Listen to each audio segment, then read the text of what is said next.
Alright, still listening to Units of 94, the 1FM, and like we said earlier, welcome back to this wonderful interactive session with the Vice Chancellor of Nnamdi Azikiwe University, uh, talking about Professor Charles Esimone.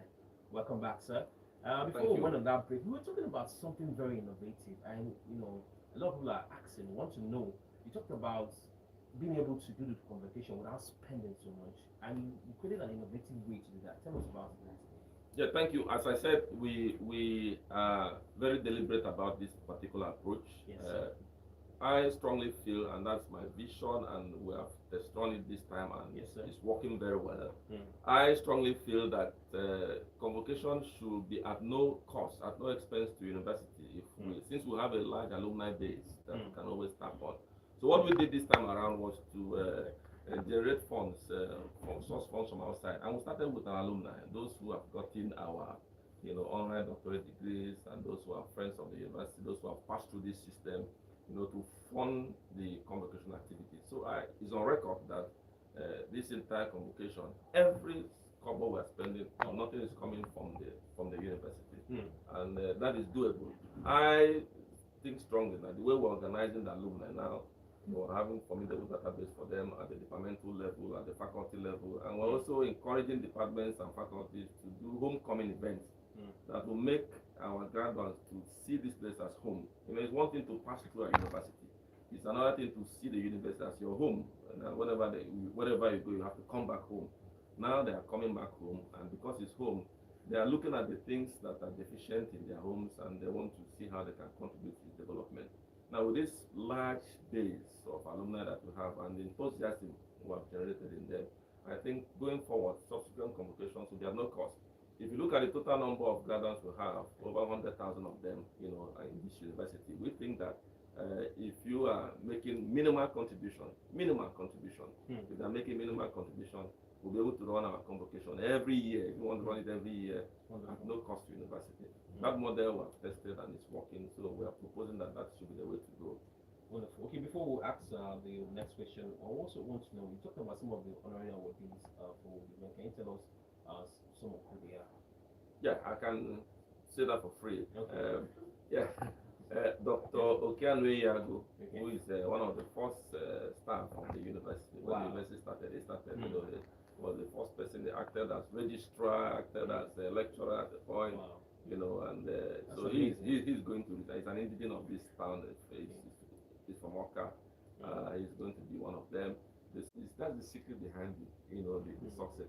The ability lies in the staff, the people you see, because I saw that they have the potential, but just that someone needed to fine tune that, to waken that up. You can see now faculties everywhere, they're having international conferences. Before they were shy, nobody felt that they could do that, but now there are weeks you come to university, you'll be seeing this department is doing, this is doing, this is doing. People are, and I attend all of them. Once a month, I attend all of them to tell them that you are going the right path. This is what university should be. With time, we are going to come to a stage where there will be a timetable. Now, you give us timetable for the year, and that's how you find abroad. Well, the place where I train abroad, we go at the beginning of the semester, there will be a timetable. This semester, this seminar is here, this lecture is here. You choose the one you want to attend. People will now begin to register to attend. That's how I want to bring the university, so that it will not be a place where activities will go on, people are aware. Again, with the 200, we have accomplished so much in terms of, there are 5 pillars. Academic excellence. You also have community service, and you have administrative, you have discipline, you have advancement. Academic excellence we have accomplished so much. If you look at inaugural lectures, for instance, which was really memorable, and the other thing I talk about, international conferences holding and taking place. You see our staff that are publishing a high impact factor journal.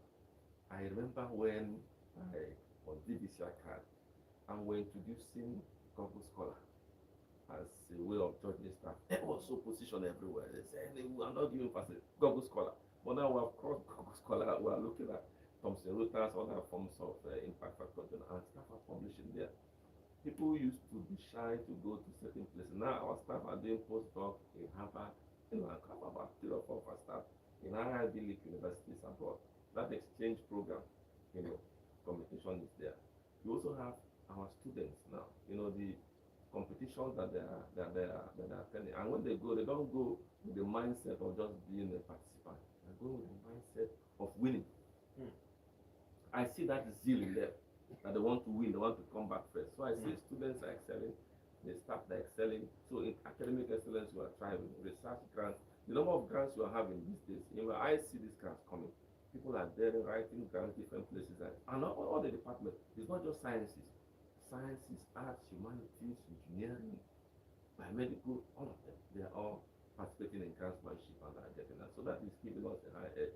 And we also see a lot of our people now who are now getting a lot of positions outside this place in terms of community service. I see so many who have vice chancellors in many universities. You see them. University, Paul University, University outside Burundi, here, Peter University, vice chancellors are there, librarians. I got a letter, it's in my phone, from one of our librarians, person who sent a librarian at Federal University of Fupre. I saw a commendation letter from the vice chancellor himself, thanking this staff that because of the innovation that he brought into the place, the library, they were able to scale through that application. Personal letter. The same thing our librarian with University of Abuja, the VCA, has commended the one at the National Library. And these are all things that they gathered from there, because the innovations we put in place that all these people were working with, they work by that. It's a bit difficult sometimes, but when you follow it, you see that these are good principles. And when they go outside, they excel so much because of what. So I think community service have done well, academic wise have done well. And in terms of also discipline, you can see when we have issues of sexual harassment, how we need to handle that, and that's why the thing has changed completely. Beyond all those issues, you can see that even students misconduct panel, how fast we are to deal with it. Discipline has been there, and the advancement we have advanced. I came on board. I didn't destroy what my predecessors have done. I only built upon them. All the things they've done before, the good things they've done, the good foundation they've laid, we only built upon those foundations. So you see advancement in infrastructure, in security, in the way exams are conducted, all those things we have seen significant advancement. But you also notice that we have made a lot of inroads in terms of endowments, accompanying in terms of endowment. Now, why I emphasize endowment is that universities are getting more famished in terms of access to funding. Federal universities, funds are not there. So one has to think outside the box to see how you can generate funds and still meet with your requisites needs one way or the other. And this is what we've done. We have been able to go beyond that. We say we're not looking at what you have, what funds are there. We can reach out to people outside, and they have come, they have supported us. That's why you see many of the projects you see here are not necessarily nothing from the university idea, so to say, but most of them are from endowments that are outside. And I give in what you have to go outside and attract funds. The ability to attract funds is what will make you capable of leading a university, because you won't give excuses. Like when the FM had issues, I was not saying investors, I had to go and look for people who come and support. And even some of the promises I've made now, I've already told people who are going to come and support. I'm sure that before the end of January, some of those, even the endowment we talked about, because I'm reaching out to them. So you need to do this. That's what universities, that ability to attract funds and run your university, not to complain, because there's never enough from the system. But you have to go out there and bring funding to run the place. Thank you very much. When you came on board, a lot of things you said, you were like, enable you see what they go in.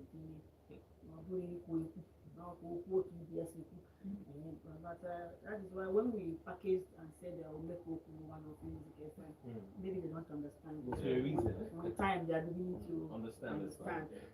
There's something you said about the way you handle the sexual harassment issue. So I now said, as parents and stakeholders, friends and well-wishers of the university will gather, they may have a lot of questions and concerns regarding that issue. So can you tell us how you handle that matter and how safe the environment is now for students? I would say the environment is very safe now. That's why students and I must commend also our students. Some faculties have started doing programs to show that they don't have tolerance for sexual harassment and all forms of those forms of misconduct. What I did and what we started doing, I started to stand it in the place, is that once we get any report, what we describe as an allegation, we suspend the staff and then investigate. will suspend, investigate, and the outcome of the investigation will determine. So some of them, the reports have come back. Some of them are reports because must also follow due process. Some of them are reports that will not end with management. It will go to council, joint council. There's a joint council committee, joint council senate committee, and I will take care of that because we don't have council now. So those ones, but then we have done the needful. I've suspended them. We have gotten preliminary reports and getting, because you must have evidence, of course, before you go. But the key thing is there that once there's any allegation, we'll suspend you first, and then you stay aside. We investigate. If we investigate and there are no tangible evidences or so, we'll return it back. Nothing as sport. I have that powers to suspend once I see, and then but I may not have power to dismiss or do because it's beyond me council. So that strategy I saw is working very well, and I now discovered from the feedback that I've been getting that the parliament faculty are very careful, very, very careful about that. People are. A lecturer called me the other day and told me, say, sir, a student came one day in the office and was trying to behave somehow. Immediately said, I'm going to report it to the vice chancellor. You have come to tell me you want me to lose my job. And the student said, no. He said, walk out of here. So those people are not careful. And that's how it should be. And I've told them also, if you also see students who are coming to it, let us also know. Report the students also, they too face it. So it's not a one-way thing, it's a two-way thing. So that way we are all watching our backs. Yes. Okay, this is a continuation of the interview session. On November 10th, 2023, a memo came out where 34 staff of the university were promoted to the rank of a professor, and 80 were promoted to the rank of readers. And a follow-up to that, not just for teaching staff, for the non-teaching staff, people have risen to the position of deputy registrar 1, Contis 15. How would you describe this moment? Very exciting because, as I said, if you remember when I said 2 things I do to motivate staff to work. First, capacity building. Second is welfare. Promotion is a very important part of staff welfare. And that's why we don't joke with staff promotion. I spend sleepless nights, I make calls, I take time, my deputies who do these interviews, I'm on their back. I say, we don't want to delay anybody's promotion. Once you merit promotion, you get the promotion. And I go extra mile to see to it that it's done. For these professors you see, the external assessors, we pay them. There was even a time, I would say this is a public radio. One particular assessor who has assessed and they have not paid, and that one had been disturbing. I needed to give him another paper. I paid him from my pocket. I wrote a check. I paid him. I said because since we didn't have money at university at that time, the assessor will not understand that, and so I had to pay. And there are some have also done like that, unofficially. So, but the welfare of staff is important. That's why when these promotions came, and what I did, to secure this was not easy. We have to go to the ministry because we don't have council. We have to go to the ministry, the minister, the permanent secretary. There was some mistake, they corrected. We went back 3 times before we could get this done. And this is the right process because without council, the minister is the one who's supposed to approve it. But we did our due diligence, did all the evaluation, and I thank the minister also for the cooperation because he's a busy person. They are very busy, but they're able to listen to us and corrections we went through, they're able to do that. So, but it was a very exciting moment for me because we're able to pull through this, and I'm happy that the staff are happy. There are other supplementary ones that we're also working on. Also, once the results are ready, we also do the needful, follow the due process. They also will be announced. So I take appraisal, I take promotion very seriously. In fact, I can suspend staff, those who are working, if they delay any appraisal, and they'll know that I tell them. I say, you don't joke with somebody's promotion. You don't joke with somebody because he earned it. You're not dashing the person. It's something that somebody has earned. You should give the person as at when due. You don't keep it. I don't keep people's promotion once it comes announced. And I don't do promotion because I don't have camps. People use camps and I don't have camps. If you hate me, you abuse me. If you are due for promotion, I'll promote you because it's your right. Before God, is the right thing to do. And I do that without any implication. A follow-up to that, for the non-teaching, for the position of registrar is always being fought for people in the cadre of deputy registrar. What have you been able to do to ensure that those in the deputy registrar position can also get to the peak of their career? That's what we have done. That's why we created, I'm the one that created that. I worked through council to create deputy registrar 1 and the position. it was tough. Many people before now were thinking that it would not be done, but were able to go through council and created that career. And their promotion, even the exams and all the things they do, I also make sure that it's done properly and on time. And they have not been denied, you know. As we speak now, many of them who have had that position, who have granted them, and their letters come out promptly. There's no delay whatsoever in their promotion coming out. So the same thing we do. So it's a balanced system, you know. Academic staff, non-teaching staff, all of them, they all belong to me, whether they're junior or senior, they're under my watch. So I take their promotions very seriously, and I do that as I went. There was a time when we had strike, where there was ASU was on strike. Yeah, and you know, it was time to promote, and I told ASU, I said, see, if because of strike you want to deny your colleagues their promotion, it's not fair. I don't think the strike should deny them their promotion, but they didn't agree at that point. So, but the non-teaching staff, their promotions, their presidents were ready. I said, fine, we'll go ahead and do it. HODs were supposed to sign. They said they were on strike. I said, move it, take it from HOD, give it to my DVC account. You'll do it. And we promoted the non-teaching staff because they were ready. Of course, when ASU came back on strike, we also facilitated and did their own. But the point I'm trying to make is that I don't do politics with promotion. I don't do politics with promotion. If the non-teaching staff they are ready, I go ahead. If academic staff are ready, I go ahead. Anyone that I don't say because I'm academic, no. And I don't do this because that is the base of the success we've had. That this staff, their welfare, we take it number one. And by the way, you know, this year also, for the benefit of those who are listening here, we also said we are going to still do productivity bonus because it is, yes, we are going to do that. And as we speak now, it's coming. It's not also, funding is not coming from university. We use an innovative way. The funding may come later on also, but very innovative way of doing that. And all staff will get to see productivity bonus from it. All those who merit it, they'll get it this year. I wish we could clap here, but we cannot. We have a question, right? Yeah, that's a very wonderful one. And Vice Chancellor, sir, we want to also ask, looking at the state of the country right now, we know that we have the issue of continuity and maintenance culture deficit. And how do you plan to also maintain your projects and policies? So there are a couple of ways, but one thing I'm doing very strategically is that many of the things I'm doing, I try to enshrine it behind a policy. So I don't do ad hoc projects or stuff. Even if it's ad hoc, I legalize it by allowing to get Senate approval, to get council approval, and to be enshrined in a policy one way or the other. So many of these structures, you know, that we have, like especially those that may need maintenance, we're going to make sure that they come under a kind of public-private and a public PPP, so that they can be maintained. If you, for instance, like what I'm going to say, like the NCF, you know, Nigerian Conservation Foundation, they planted a lot of trees here, and we saw that university maintaining it. Even as Vice Chancellor, it's difficult because of cost of maintaining it, you know, to water those things and maintain them, pay the worker.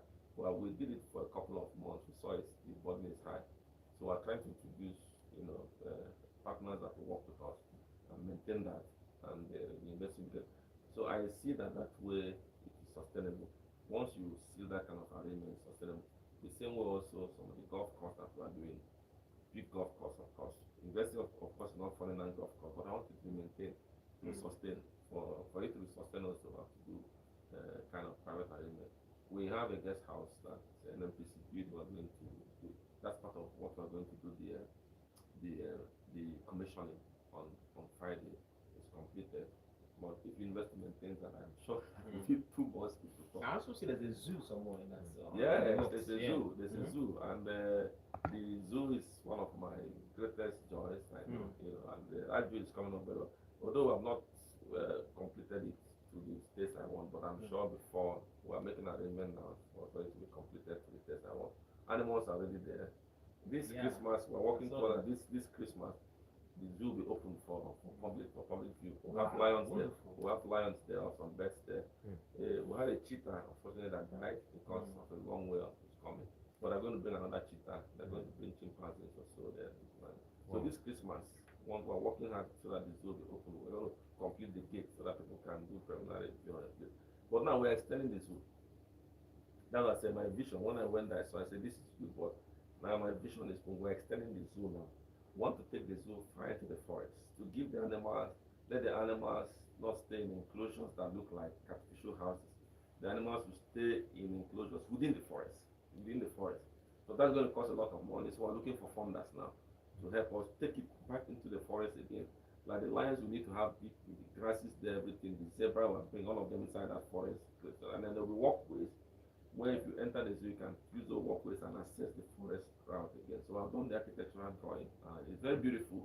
We have a place where there's a waterfall. We're creating a waterfall there where crocodiles also within the forest, within that forest museum. And we're trying to put some guest houses also. So that people can come, families can come and spend the weekend there and they take time and tour the zoo and play with these other things.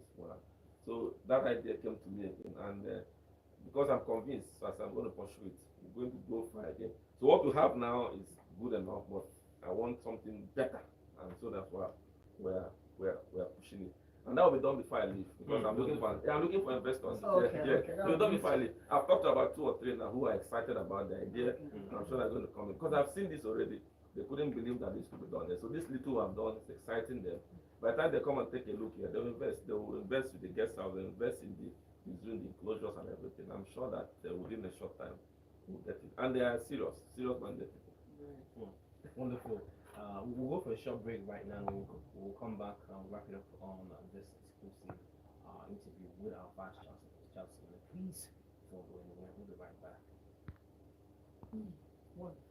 So the zoo is going to